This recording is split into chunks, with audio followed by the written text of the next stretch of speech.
राम राम सब भैया ने आप आज सर्विस सेंटर।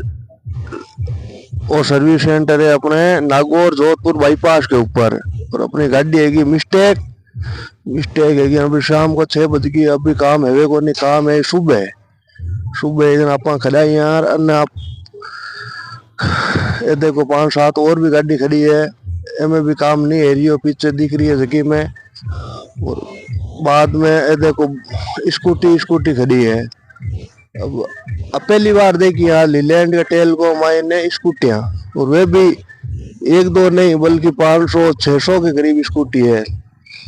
हरा कलर में और अपने रेड कलर में,